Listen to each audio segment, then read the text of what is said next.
Time to be here for us to update a nation that really wants to find out what's going on and the response that's taking place here in the center part of Texas. This is something where we need to begin now, and we need to continue to invoke God Almighty. The one thing I hear the most from people across the country, really across the globe, are the prayers that are being sent for those who are in harm's way to be successfully rescued. Those who are giving thanksgiving to God right now because their family member has been located. Those who remain prayerful that their family member too will be found. This is a time when we as a state, we as a community, need God more than ever. Little kids off at camp, joyfully excited about the upcoming day to celebrate the 4th of July. Campers alongside the river, doing the same thing and enjoying one of the beautiful spots in the state of Texas. Asleep probably just a few hours from waking up. People that I know of who were not in harm's way, but went into harm's way to try to save the lives of others, but who lost their life. So many people have been swept up into an extraordinary catastrophe. It needs God, but it also needs a robust response by the state and local governments and by people who live in these communities impacted by this. We had a meeting with officials at the state and local level, and there is extraordinary collaboration to make sure that we are going to address everybody's concern as quickly as we possibly can. At the state level, we have Texas Task Force 1 and Texas Task Force 2. There are some of the best experts in the world at search and rescue missions. And know this, we remain in a search and rescue posture right now. So it's been going on over the course of the day, and you're going to hear stories here momentarily about exactly what has been achieved through those search and rescue missions. They will continue in the darkness of night. They will be taking place when the sun rises in the morning. They will be nonstop, seeking to find everybody who is unaccounted for. The Texas National Guard has been a part of that process, and you'll hear the general in charge of that speak here soon, as well as the Texas Department of Public Safety and their operations. We also have game wardens from the Texas Parks and Wildlife that are involved in this process, as well as the Texas Division of Emergency Management. I have assured all of the local officials here that whatever they need, whether it be personnel, whether it be equipment, whether it be search and rescue operations, whether it be supporting them in their endeavors, whatever these communities need, the state of Texas is going to step up and provide it. But we know that what is needed and wanted the most is all the families out there who are waiting for information about their child or their loved one. And as you will hear, we are working on strategies to deliver on that information that families are craving. We want to make sure we get information to families as quickly as we possibly can. But most importantly, we will stop at nothing to ensure that every asset and person and plane and whatever is needed is going to be involved in the process of rescuing every last person and ensure everybody involved in this is going to be fully accounted for. As a part of this, I'm signing a disaster declaration. Definitely one that includes this area, but includes more than this. And this is the proclamation here that I'll sign, but I want to tell you in here, I'm declaring a state-based disaster for those in the following counties: Bandera, Coke, Comal, Concho, Gillespie, Kendall, Kerr, Kimball, Llano, Mason, McCullough, Menard, Reeves, San Saba, and Tom Green counties.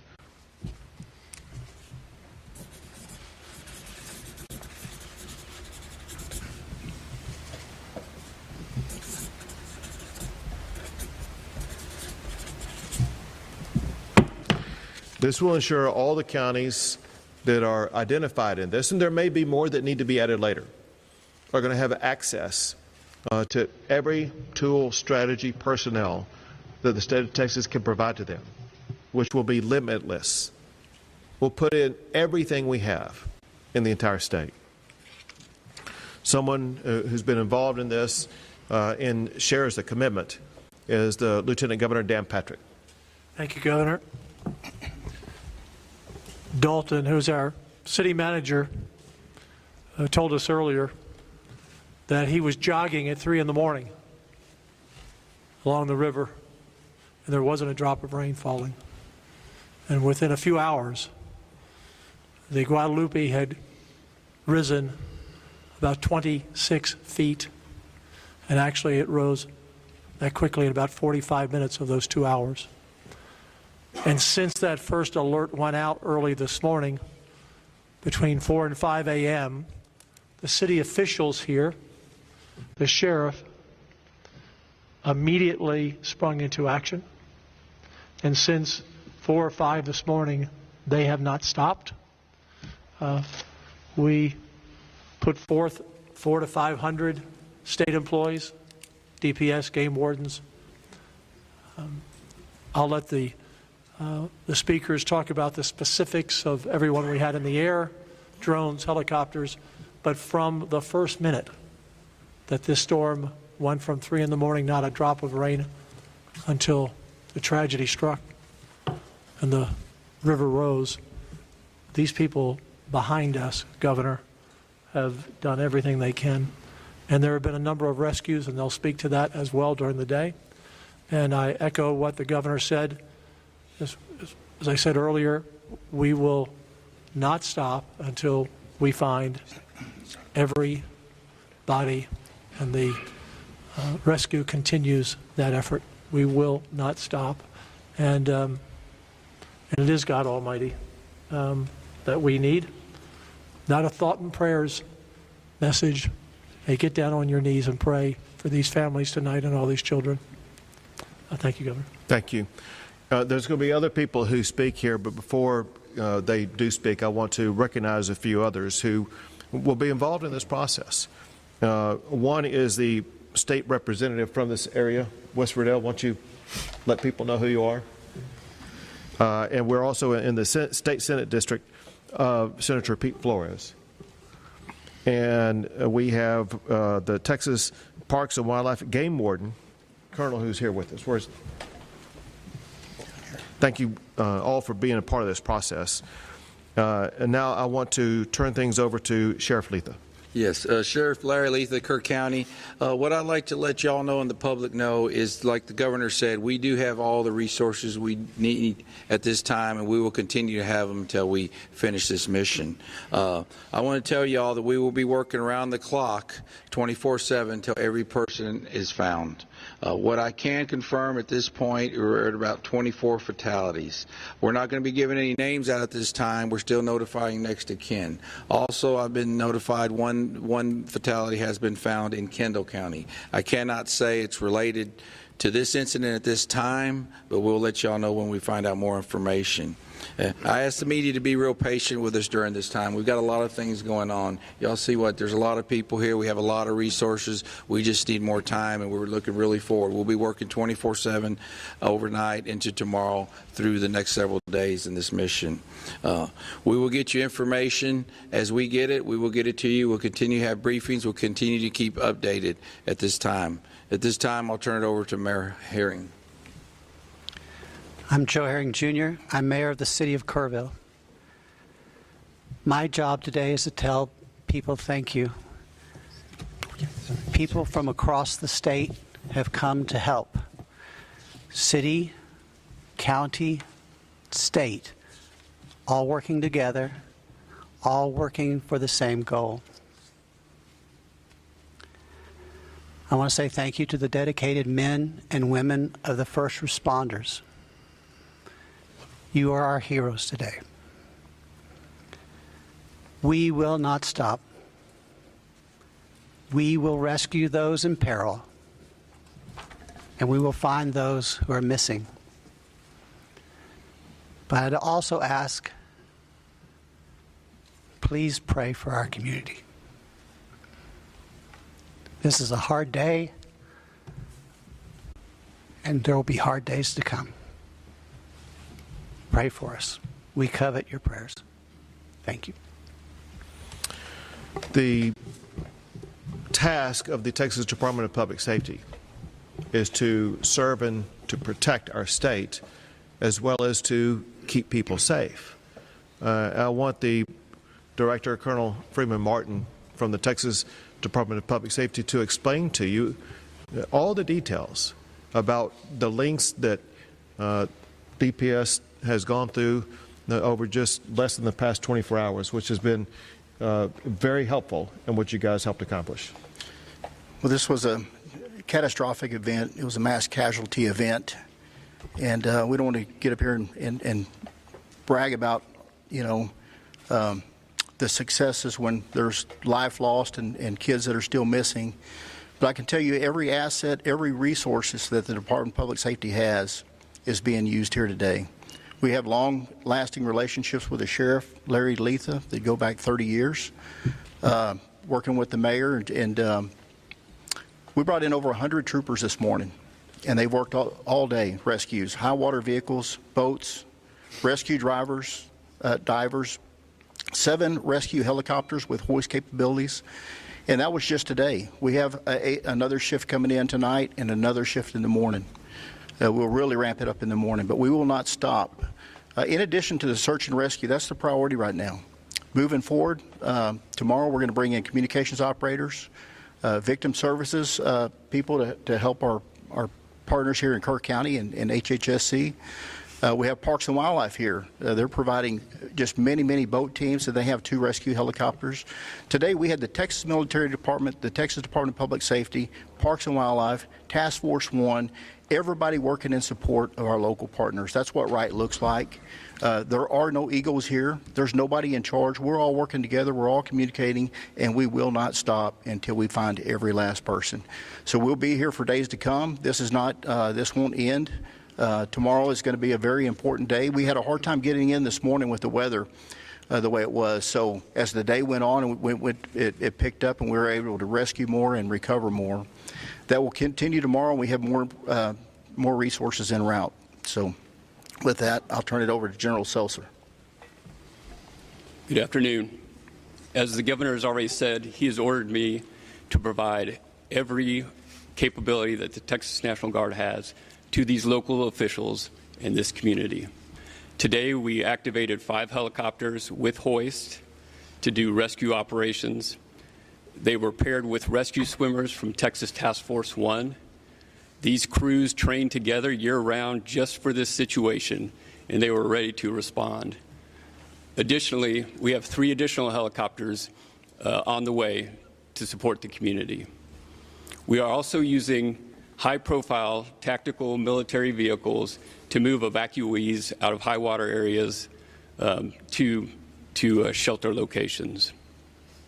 As of a few hours ago, we had rescued or evacuated 237 people, and 167 of those were by helicopter.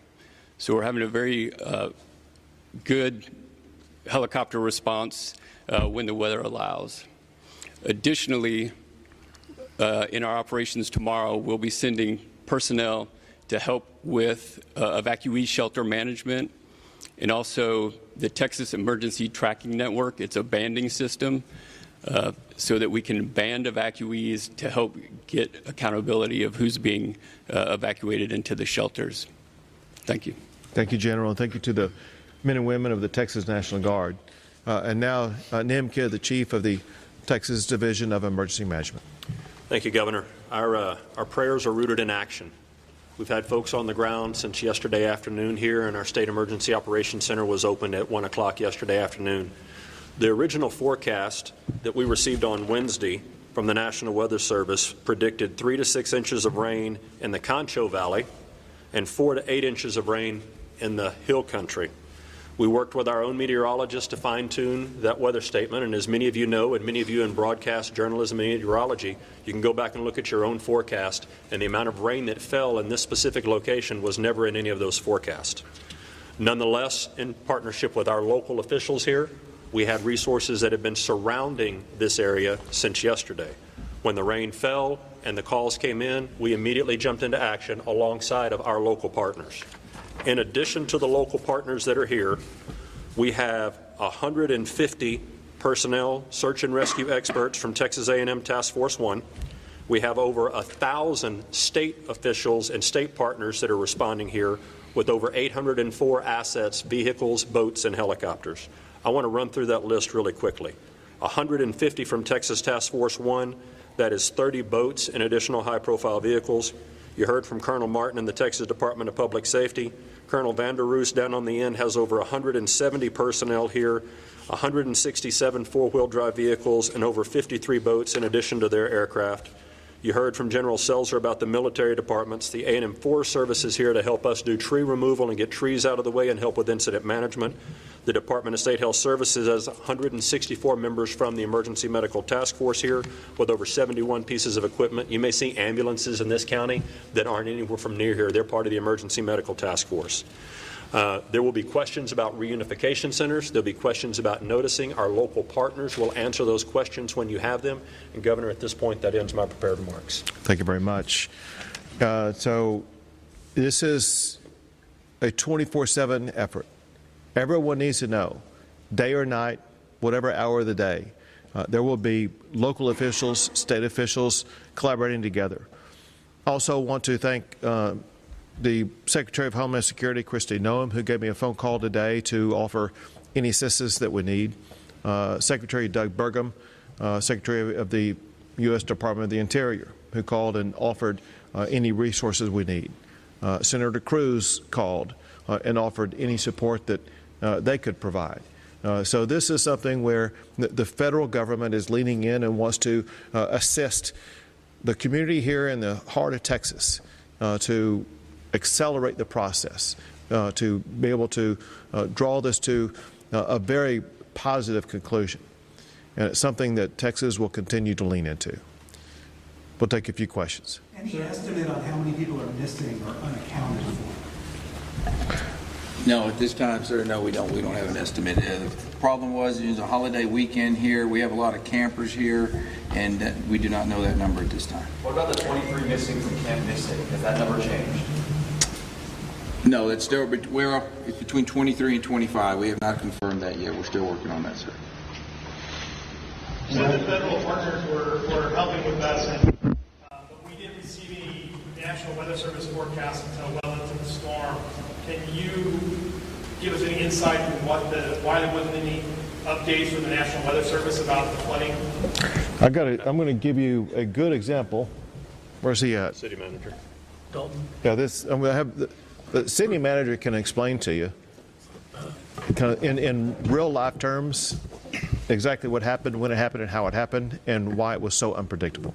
Thank you, Governor. And as the Lieutenant Governor alluded to, I was out on the river trail this morning, which is, again, at water level of the Guadalupe.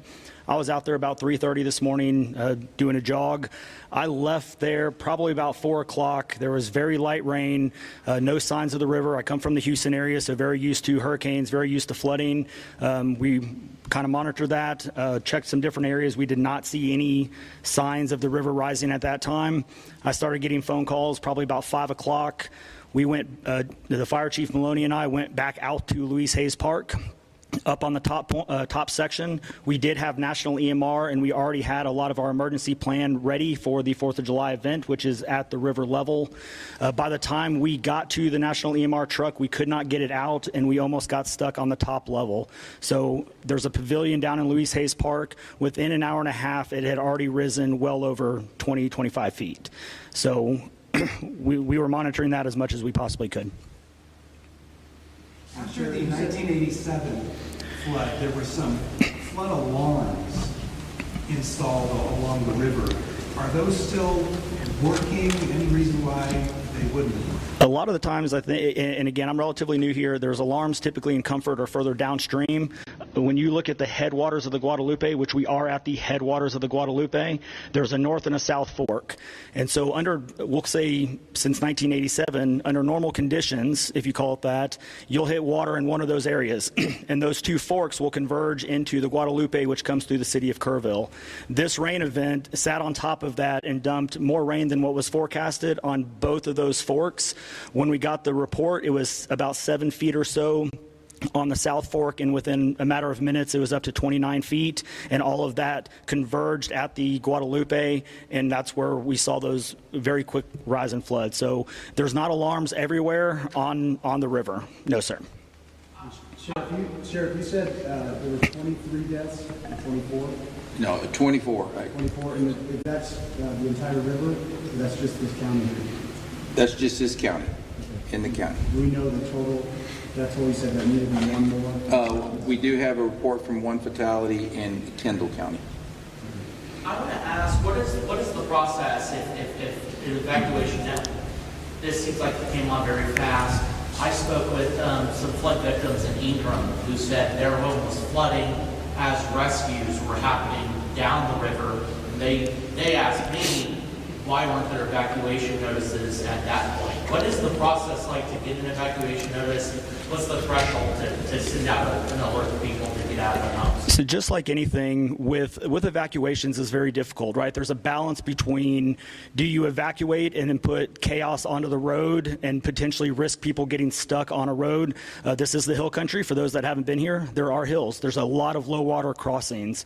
And if you spark an evacuation at the wrong time or create an evacuation, you could go into a mass panic, get people on the road, which could be even more deadly by having vehicles swept away. So there's a very fine balance between sheltering in place, getting to the high grounds. A lot of our operations plans, especially with these camps, that is the plan, is sometimes shelter in place, get them to those known high grounds, and then wait for rescue. Again, when this came in, people are sleeping.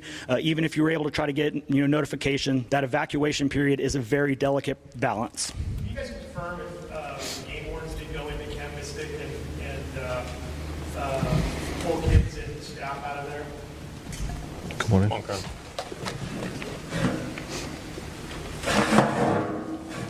Yes, so starting early this morning, we had about 107 game wardens along with our aviation group trying to make access into the camp. Shortly after midday, we breached over into the camp and were able to start removing children from the camp from there. Is Camp Mystic the only camp that's under this sort of duress? I've got reports of other camps that seem to be evacuated okay, or is that the only one that we're really working on right now? Yes. That's the only one is Camp Mystic. All the other camps, we've accounted for everybody and everything's fine. Camp Mystic's where we had all our trouble. Also River Inn, which is just, west of that area. Yeah, I mean, I have no reports of any problems there at River Inn. It's just Camp Mystic at this time.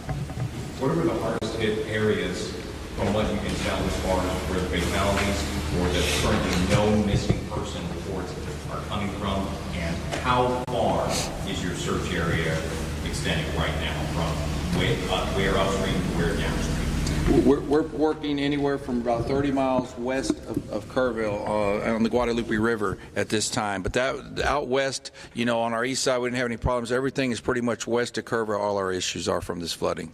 And as far as where the hardest hit areas were along the Guadalupe? Well, yes, we're about 30 miles from. I just meant were there particularly properties or campgrounds that where you're seeing the most damage, the most loss of life or missing people? Anything close to the rivers where we're seeing property damage and missing people. To add on to that, when you look at the 100-year flood map, we're trying to get as much comparison as we can. While we don't know if it's the exact 100-year floodplain map, it is darn close, and so that shows a lot of stuff when you look at that. So anything along the forks, anything along, camping, cabins, RV parks, even some things that were kind of on the higher end RV parks were, again, the massive amount of water that came in, we're just moving those vehicles out of those areas. And there's been a lot of talk about how this was not foreseen.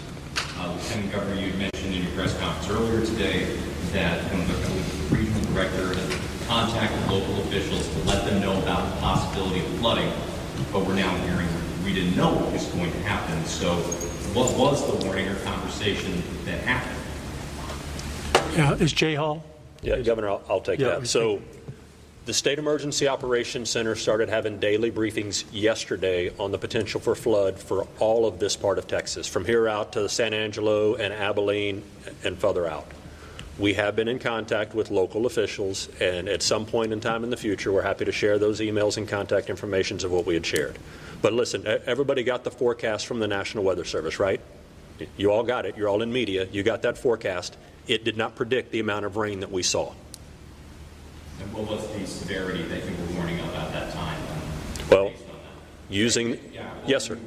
What were you warning might happen in terms of flooding? So using the National Weather Service data, which we were all looking at, they were warning 3 to 6 inches of rain. However, some of those models showed numbers that were higher than that, which caused us to activate additional resources and have them in the area just in case, and those were put immediately into use as soon as the rain fell and the 911 calls started coming in. They were already here. What kind of resources were they? Were they swift fast folks, or what was deployed prior to? Yes, sir. Great question. It was Texas A&M Task Force 1 Swiftwater rescue teams, as well as military high-profile vehicles, and the aircrafts were close in theater, but not directly in theater. Those Swiftwater boat teams are professionals from San Antonio and Austin and the surrounding area that, as the general said, train for this kind of mission every day. Forget about my simple mind here. The city manager said about 3 o'clock in the morning it was still dry. At what point from that, what was the timeline from the resources were at? They got here at noon yesterday. But they immediately. Yes, sir. Yes, sir, to the point where one of the response vehicles got washed away. That's how fast they got caught up in it. They were in the middle of it. They were ready to go. Not to that group, no, sir. As much as you can talk about the nature of the camps, are you getting updates from people? Because it's such a, they're from all over. Some of the kids we've had missing are from Austin and San Antonio and Beaumont. What was your phone going like for you when you were out of the area? I know that. It's blown up. The fact of the matter is, calls were coming in first, from my team in the governor's office, Chief Kidd, the other leaders, where we collaborate on this all the time. But over the course of the early morning hours, stories started coming in from people that we know well. This is an area that we've been coming to for close to 20 years, and we know the camp and the camps down here quite well, and we have a lot of friends involved in this. And so there were a lot of my fellow Texans who have great concern about everything that's happened here, and that spurred us into action to make sure that we were going to turn over every stone to make sure every Texan, there may be people here not from Texas, everybody here is going to be accounted for as quickly as possible. As much as you can talk about it, can you talk about the timeline, what locals can expect, and again, where they can get the resources if they're concerned about missing people, is there a website specifically that they can go to for resources, and what we should expect as far as updates? Hey, can you rephrase that question for me? I want to make sure I understand it. Can you give any sense of the time, as best you can, a sense of the timeline of what the general public and press should be able to expect going forward, what your priorities are, and then specifically for the local community that's missing members, where they can go for resources? Yes, sir. I'll speak in support of our local partners here. Our search and rescue teams are here and will continue to be here and stay around the clock. We are not leaving this community until the last person is found. That's number one. Additional volunteer resources will be managed by our local partners at the city for volunteer and donations, and they can give you those websites to put out in a little while, in a little bit. I think another part of your question was about timeline. Disaster.texas.gov is a live website right now. If your home or your business has been impacted, you can start reporting the damages there. But damage reporting is my second priority. Life safety and search and rescue is my first priority. We'll focus on this whenever we get done with the search and rescue piece. But the more that you can send people to this website now, if they're in a safe place to report their damages, will help us in the future. Can you confirm whether all of the kids that have been accounted for have been reunited with their parents at this point? No, I cannot confirm that at this time if they've all been back with their parents, no. Is there concern about the possibility for weather or wind coming and how that affects search operations? So, short answer to that is yes, we are still concerned about the weather. Any additional rain in this part right now can cause additional issues of flash flooding. And so this is where I really need all of your help. Tell the people that don't live here and don't have family here and don't have family that are missing not to come here. Do not come in this area and start looking around. We had people that were blocking bridges today while we had emergency response vehicles trying to get out and do rescues. So if you don't live in this area and you're not personally involved in this response, don't come to Kerrville, Texas right now. That's part number one. Part number two is if you do have someone that is missing, the city will be putting information out, and we want you to report that back in. So I want to add on to your question, because it's a great question. The sheriff gave a great answer. But there's Sheriff, remind me, how many camps along the river have we been in contact with today? About 18. About 18 different camps. The far majority of those camps have their campers and have already contacted their families and working to reunite those campers and those families together outside of any assistance from the local or the state government. We are focused on the ones that cannot help themselves right now, and that is our primary area of concern. Say it again. Listen, it's not a matter of trusting or not. Listen, ever since I've been governor, we've had weather events that were completely unpredictable, and that's just a part of nature.